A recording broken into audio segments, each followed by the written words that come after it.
नमस्कार, मैं हूं अखिलेश पांडे और आप देख रहे हैं सी न्यूज भारत। वक्त हो चुका है राजस्थान न्यूज बुलेटिन का। इस बुलेटिन में हम जानेंगे कि किसके द्वारा कांग्रेस विधायक दिव्या मदेरणा और भाजपा नेता वसुंधरा राजे के खिलाफ विवादित बयान दिया गया, किसने लगाया शराब के नशे में पुलिस कर्मी द्वारा मारपीट करने का आरोप। साथ ही जानेंगे कि कहां अग्निपथ योजना के विरोध में सत्याग्रह का विरोध प्रदर्शन किया गया। ऐसी तमाम खबरों पर आइए विस्तार से करते हैं चर्चा। राजस्थान के नागौर लोकसभा के सांसद हनुमान बेनीवाल द्वारा कांग्रेस विधायक दिव्या मदेरणा और भाजपा नेता वसुंधरा राजे के खिलाफ विवादित बयान दिया गया, जिस पर जम के बरसे मैंग त्यागी। मीटिंग में बेनीवाल ने दिव्या मदेरणा से पूछा कि क्या टेम्परेचर नापेंगी दिव्या और शादी करने की नसीहत दे डाली। साथ ही शादी में देरी होने से संतान का सुख प्राप्त न होने जैसी भी बातें कह दी गई। बेनीवाल वसुंधरा राजे के लिए भी अब शब्दों का प्रयोग करते रहे। बीजेपी कांग्रेस महिला सम्मान की बात तो करती है पर उस पर अमल नहीं करती। कि भैया अपनी समाज के लोगों को खिलाफ बातें करके और तुम अपनी राजनीति चमकाओ, एक दिन ये युवा आपको इस तरीके से भाषा से इस्तेमाल करेंगे ना तो आपको बड़ा दुख होगा और उस दिन आप मेरे शब्दों को याद करोगे कि मयंक त्यागी ने मुझे कहा था कि ये सब मुझे नहीं करना चाहिए और मैंने उसकी बात नहीं सुनी थी। मैं आपको फिर चेताना चाहता हूं कि इस तरीके की भाषा का इस्तेमाल आप अपने समाज के लिए तो कम से कम मत इस्तेमाल करो। आज आप एक सांसद हो, एक पार्टी के मुखिया हो, क्या दूसरे समाज की महिलाएं आपसे अपेक्षा करेंगी अगर आप अपनी समाज की महिलाओं के लिए इस तरीके की भाषा का इस्तेमाल कर रहे हो? आप सोचो। और भाई बीजेपी वालों, कांग्रेस वालों, हम तो फिर आम आदमी पार्टी से हैं, तुम तो तुम्हारी पार्टी के नेताओं की रक्षा के लिए आगे नहीं आ पा रहे, एक बात नहीं बोल पा रहे। क्या है तुम लोगों के बीच में? ये कैसा पैक्ट है? कैसे तुम लोग सुनते हो ये सब? सोचो भाई, सोचो, ये कर क्या रहे हो तुम लोग? क्या एग्जाम्पल दोगे तुम अपने समाज में? तुम्हारे नेता हैं, उनके लिए अगर तुम आगे नहीं आओगे तो आओगे किसके लिए? मैं बहन दिव्या मदेरणा जी से, हमारी वसुंधरा राजे जी से क्षमा मांगता हूं कि राजस्थान में आपका ये जो अपमान हुआ और खुद आपके समाज ने किया, उसके लिए हम लोग पूरा राजस्थान की तरफ से आपसे क्षमा मांगते हैं। ये बहुत गलत है। आप जरूर किसी दूसरे पार्टी के नेता हो सकते हैं, बट आपके हमारे बीच में इस तरीके की अपमानजनक भाषा का इस्तेमाल करना बहुत गलत है। एक बार मैं फिर पूरे जाट समाज के प्रबुद्ध लोगों से निवेदन करूंगा कि आप लोग इस पे संज्ञान लें और इस हनुमान बेनीवाल जी भी आगे आए और अपने शब्दों को वापस लें और माफी मांगे। ब्यूरो रिपोर्ट, सी न्यूज भारत।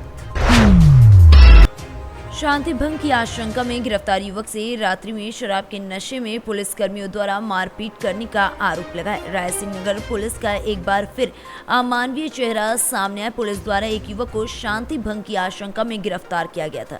गिरफ्तार युवक से पुलिस हिरासत में रात्रि में शराब के नशे में एक कांस्टेबल के द्वारा जमकर मारपीट करने का आरोप लगाया गया। पीड़ित की कमर सहित शरीर पर चोटों के गंभीर निशान भी हैं।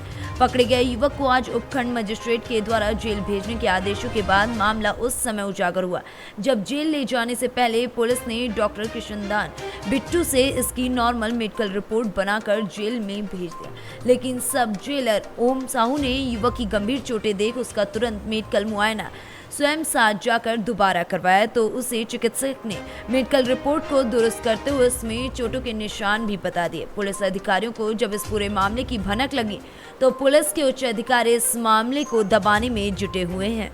चोटें किसने मारी आपके? पवन पुलिस वाले ने मारी है जी, शराबी है।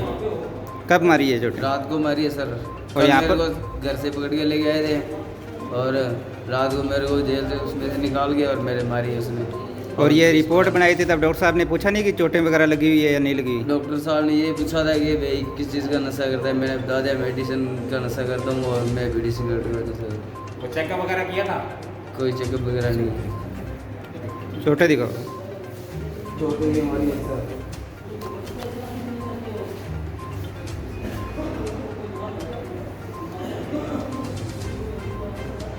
मेरे पास है, मैं जेल का जेलर हूँ, उप कारापाल ओम प्रकाश। ये बंदी आया और श्रीमान सर आपका क्या नाम है? किशन जी बामणी इसको लेके आए क्योंकि बंदी का वारंट है जिसमें इसको धारा 107 116 में पाबंद किए गए। न्यायिक अधिकारी के पास पेश होने के बाद न्यायिक अधिकारी उक्त बंदी को इसके स्वास्थ्य परीक्षण के लिए हॉस्पिटल में भेजते हैं। और हॉस्पिटल में आने के बाद चूँकि डॉक्टर साहब का कर्तव्य यह बनता है कि उक्त व्यक्ति क्या नशा करता है, क्या किसी बीमारी से संक्रमित है क्या। चूँकि कई बंदी बीमार भी होते हैं, नशे के आदी भी होते हैं और उनके कई चोटें भी लगी होती हैं। क्योंकि कोई तो कहते हैं हमारे को पुलिस वालों ने पीटा, हो सकता वो ब्लेम लगा रहा होगा, मैं ये नहीं कहूँ पुलिस वाले पीटते, हो सकता वो पीछे से उसको मारपीट की हो। लेकिन ऐसी स्थिति में जब बंदी हमारे पास पहुंचता है जेल के अंदर, उससे पूर्व डॉक्टर का ये कर्तव्य बनता है कि उस बंदी से पूछे कि तू किस रोग से ग्रसित है, तुम्हारे कौन सा रोग है। ये चीज़ ना पूछ के मतलब ऐसे मतलब रोग से ग्रसित और रोग से संक्रमित और टूटे फूटे, यहाँ तक कि विकलांग बंदी या जिनके मतलब चोटें वगैरह लगी होती है, उन बंदियों को हमारे वहाँ पे जैसी कर देते हैं। और चूँकि हमें उनको जेल में इसलिए दाखिल करना पड़ता है कि डॉक्टर की ये जो स्वास्थ्य रिपोर्ट होती है ये नॉर्मल होती है, ये भी हमारी मजबूरी। जेलर साहब, क्या है ये रिपोर्ट पहले इस रिपोर्ट के अंदर मेंशन किया गया था कि चोटों के बारे में? इसमें डॉक्टर साहब ने अभी मेंशन किया है ये, क्योंकि ये संशोधित की गई है अभी मतलब। हाँ, किशन जी को मैंने आते ही कहा तो उन्होंने ये कहा भी ठीक है ये नशा करता है, नशे को मैंने इसमें दर्शा दिया। अब डॉक्टर साहब को बुलाने के बाद ये जो उन्होंने मेंशन किया है कि उक्त बंदी चोटग्रस्त है, मेरे आने के बाद ये चीज़ है वो दर्शाई गई है। कि पहले रिपोर्ट के अंदर नहीं दिया और अब दिया है। अब मेरा निवेदन ये है चिकित्सा स्टाफ से और पुलिस विभाग से कि इस प्रकार का कोई भी बंदी अगर आप यहाँ चिकित्सा परीक्षण के लिए लेके आते हो तो पूर्णतः उससे वाकिफ होके कि बंदी के किसी प्रकार की चोट है अथवा नहीं है, वो बीमार है अथवा नहीं है, ये जानकारी पूर्णतः लेकर ही हमारे जेल में उस बंदी को दाखिल करवाएं। ब्यूरो रिपोर्ट, सी न्यूज़ भारत। आज कांग्रेस पार्टी द्वारा केंद्र सरकार की युवा विरोधी, देश विरोधी और सेना विरोधी अग्निपथ योजना के विरोध में जयपुर के सभी विधानसभा क्षेत्रों में सत्याग्रह का विरोध प्रदर्शन किया गया। साथ ही कावंटिया सर्कल शास्त्री नगर पर धरना भी दिया गया, जिसमें प्रताप सिंह खचरियावास ने कहा कि ये सब बीजेपी वालों के नाटक हैं, जिससे देश के ये हालात बने हुए हैं। ना तो रैंक है ना पेंशन है, देश के नौजवान की सिर्फ टेंशन है। टेंशन इस बात की है कि पूरे देश के एयरपोर्ट 50 साल के लिए आपने सब जगह आपने हवाई अड्डे दे दिए अडानी जी को।